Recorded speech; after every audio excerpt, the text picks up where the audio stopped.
Good morning friends, welcome back to my YouTube channel Shiksha coaching classes. Student, जैसे कि RRB NTPC 29 दिसंबर first shift का exam हो चुका है, तो उसके बाद देख लेते हैं हम कौन कौन से क्वेश्चंस आए थे। तो पहला क्वेश्चन है, हथिनी कुंड बैराज कहाँ पर स्थित है। तो हथिनी कुंड बैराज हरियाणा के यमुना नगर जिले में स्थित है और यमुना नदी पर है। यानी कि ये हथिनी कुंड कहाँ पर है, एक तो आपका जो आंसर था इसका हरियाणा था, और कौन सी नदी पर, तो ये यमुना नदी पर। ठीक है, अगला क्वेश्चन, ओकले के ब्रांड एम्बेसडर कौन है। तो ये रोहित शर्मा है, जो भारतीय टीम है उसके उप कप्तान है। भारत का प्रथम स्वदेशी निर्मित विमान वाहक युद्धपोत है, तो यह है अपना INS विक्रांत। अगला question, Lothal island wild life sanctuary कहाँ पर स्थित है। ये पश्चिम बंगाल में है। अगला क्वेश्चन है, NIS का पूर्ण रूप क्या है। तो NIS का पूर्ण रूप पूछा गया था, तो इस टाइप से आप जैसे कि जितनी फुल फॉर्म है, जैसे कि कल भी पूछी गई थी आपका URL की फुल फॉर्म कंप्यूटर में, तो पूर्ण जो फुल फॉर्म है वो पूछी जा रही हैं, तो वो देख करके जाएं, चाहे वो नासा की हो चाहे वो इसरो की हो।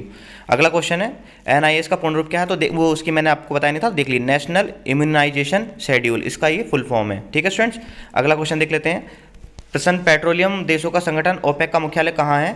तो देखिए, पेट्रोलियम देशों का संगठन OPEC का जो मुख्यालय है ये वियना में है। ठीक है स्टूडेंट्स, अगला क्वेश्चन है, आत्मसम्मान आंदोलन कहाँ शुरू किया गया था। तो आत्मसम्मान आंदोलन जो शुरू किया गया था ये दक्षिण भारत में प्रारंभ किया गया था, और ये 1920 में रामास्वामी नायकर द्वारा स्टार्ट किया गया था। अगला क्वेश्चन है, राज्य के नीति निर्देशक तत्व कौन से भाग में है। तो ये भाग 4 में है।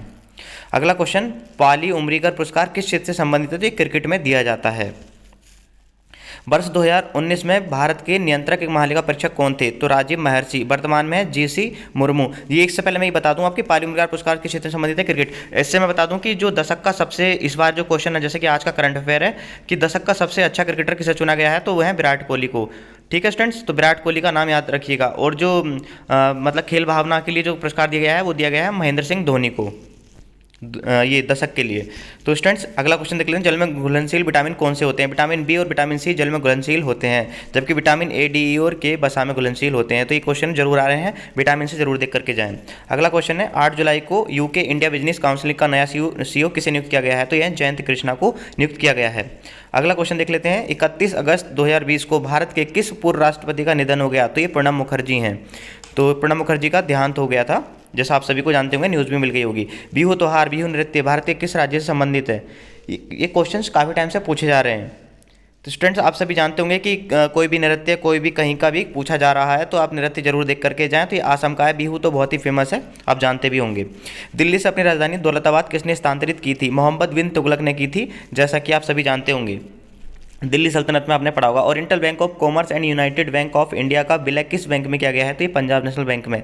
जैसे कि और भी बैंकों का विलय हुआ है, तो जैसे बैंक ऑफ बड़ौदा में किस किस का विलय हुआ है, कैनरा बैंक का सिंडिकेट में जैसे विलय हो रखा है आपस में, तो उसका आप देख करके जाएं किस किस का बैंक में विलय हो रखा है, और साथ ही में इनके जो प्रेजेंट जो चेयरमैन है वो भी देख करके जाएँ। ठीक है स्टूडेंट्स, पार्श्वनाथ जैन धर्म के कौन से नंबर के तीर्थंकर थे। तो ये थे आपके 23वें नंबर के तीर्थंकर। तो पहले नंबर के जरूर देख के जाएं और लास्ट वाले देख करके जाएं। ठीक है, और किसी से कुछ रिलेटेड हो तो वो भी जरूर देख करके जाएं। अगला क्वेश्चन है, पुस्तक सत्यार्थ प्रकाश के लेखक कौन है। तो ये स्वामी दयानंद सरस्वती जी हैं, जैसा कि आप जानते हैं। अगला क्वेश्चन, प्रथम आंग्ल मैसूर युद्ध कब हुआ था। तो प्रथम जो मैसूर युद्ध अंग्रेजों और हैदर अली के बीच हुआ था, ये 1967 से 1969 तक हुआ चला था, यानी कि 2 साल तक चला था युद्ध।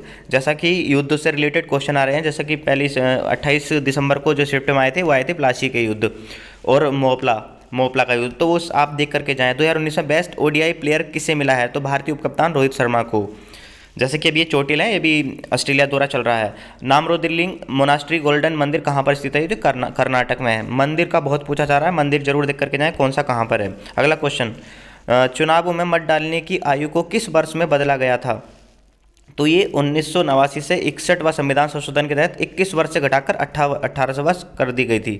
तो स्टूडेंट्स, जैसे कि जो अब एज है ये आपकी 18 वर्ष तक आप मतलब हैं तो आप वोट दे सकते हैं। तो ये जो 1989 में 61वां संविधान संशोधन के तहत चेंज कर दिया गया था इसको। ठीक है स्टूडेंट्स, अगला क्वेश्चन, गांधी इरविन समझौता कब हुआ था। तो राष्ट्रपति महात्मा गांधी और तत्कालीन वायसराय लॉर्ड इरविन के बीच हुए एक समझौते को 5 मार्च 1931 को यह राजनीतिक समझौता किया गया था, जिसे गांधी इरविन समझौता के रूप में जाना जाता है।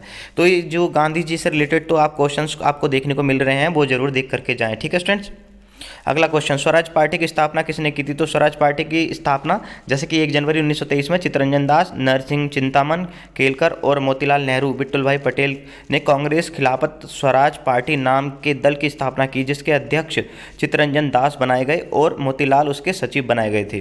तो देखिए, पुराने हिस्ट्री के क्वेश्चन जो स्टैटिक जीके है वो पूछी जा रही है, तो आप उसको देख करके जा सकते हैं हिस्ट्री से रिलेटेड, चाहे वो स्वराज पार्टी हो, चाहे वो आपका कोई आंदोलन से रिलेटेड हो, चाहे वो कोई युद्ध स्तर हो, या फिर आपका मुगल काल हो, या फिर आपका दिल्ली सल्तनत हो, उसको देख करके जरूर जाएं। ठीक है स्टूडेंट्स। अगला क्वेश्चन, साइमन कमीशन का भारत में स्वागत किस नारे के साथ किया गया था? Simon go back.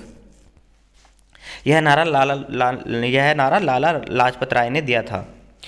देखिए, ये साइमन कमीशन की बात आपने सुनी होगी, जब इसको मतलब कि भारत के खिलाफ इसने काफ़ी ज़्यादा मतलब अत्याचार किए थे, तो इसको वापस लेने के लिए बोला गया था। हालांकि इसके बारे में हम बात नहीं करेंगे, तो आप हिस्ट्री से रिलेटेड ईस्ट इंडिया कंपनी और इसके बारे में भी थोड़ा वायसराय हो गए और कौन कौन से हैं राज एम्बेसडर वगैरह, उसको भी देख करके जाएँ। ठीक है स्टूडेंट्स। अगला क्वेश्चन है, प्रश्न, द्वितीय विश्व युद्ध के समय अमेरिका का राष्ट्रपति कौन था?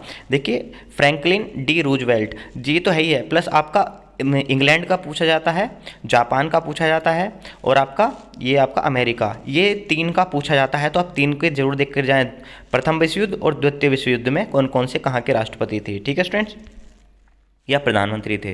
कथकली किस राज्य की शास्त्रीय कला का नृत्य है? तो ये आप सभी स्टूडेंट्स जानते होंगे कि ये कथकली केरल से रिलेटेड है, और कथक होता तो ये उत्तर प्रदेश से होता। इसके बारे में जैसे कि कथक से कल प्रश्न आया था, अब कथकली से आया, तो अब आ सकता है आपका मोहिनी अट्टम से आ सकता है, या फिर और दूसरे जितने भी हमारे क्लासिकल डांस हैं उनसे रिलेटेड क्वेश्चन आ सकते हैं। तो स्टूडेंट्स, क्लासिकल डांस वगैरह इन सब के ऊपर आप देख करके जा सकते हैं कि कौन कौन से क्वेश्चन आ रहे हैं। देख लेते हैं अगला क्वेश्चन। अगला क्वेश्चन ये इकोनॉमिक्स से था, भारतीय मुद्रा बाजार का नियमन नियंत्रण किस संस्थान के द्वारा किया जाता है? जैसे कि इकोनॉमिक्स से 2-3 सवाल तो आ ही रहे हैं डेली। तो देखिए, भारतीय रिजर्व बैंक, भारतीय मुद्रा बाजार का नियमन नियंत्रण किस संस्थान के द्वारा किया जाता है? तो ये आरबीआई के द्वारा किया जाता है। अब आरबीआई के बारे में भी आपसे क्वेश्चन पूछ जाते हैं, आरबीआई की स्थापना, आरबीआई के गवर्नर कौन है, आरबीआई के पहले गवर्नर कौन थे?